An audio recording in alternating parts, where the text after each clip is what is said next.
help getting a car just to get around, but sometimes it goes way beyond that. Sometimes a car can be a lifeline. Tonight, a Southgate woman desperately needs a working vehicle so she can get her husband, who is battling end-stage liver disease, to the hospital.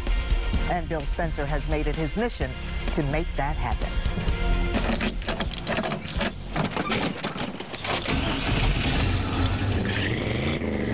Michelle Blankenbaker cautiously starts the engine on her 1995 Chevy Tahoe, but at the same time, she's taking a deep breath and saying a silent prayer because Michelle knows she's driving a death trap. I mean, the gas not only just leaks on the ground, it runs up underneath the truck to where the whole bottom of the back of the truck is saturated. It runs down the gas lines. So basically, I'm driving a time bomb.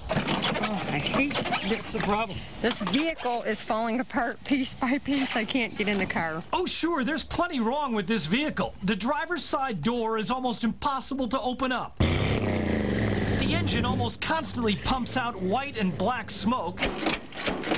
The transmission slips in and out of gear.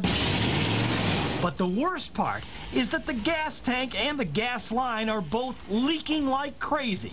Gas just pours out of this vehicle.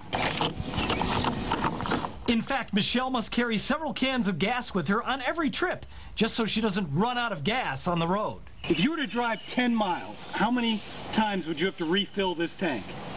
10 miles? Yeah.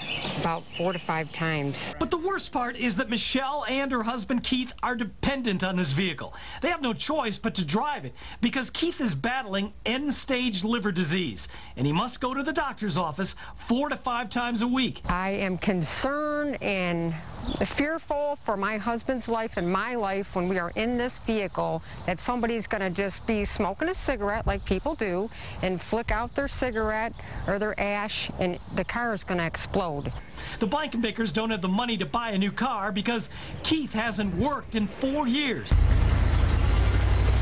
So this 17-year-old truck with 130,000 miles on it, leaking gas line and all, is all the Blankenbakers have to get Keith to the hospital. This is my only vehicle that I have. I know it's dangerous, but I'm desperate.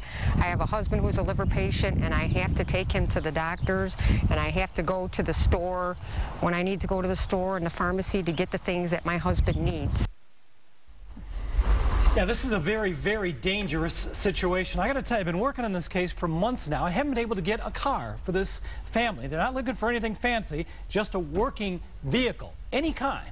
So if you're a private individual or you're a car dealer, please contact me at bspencer@WXYZ.com if you think it can help us out. Again, nothing fancy, just looking for a car that runs. We'll get him to and from the doctor's office. I'm Bill Spencer, the Call for Action team. Surely someone should be able to help. I've been trying. I've been working the phones, and I worked with several different car dealerships. I'm stunned at this, but it has not worked out. It's fallen through each time for one reason or another. So pretty desperate right now. No, we hope tonight will be the time. I think you'll accomplish it. We'll see. All right, Thank you, Bill. Okay. Well,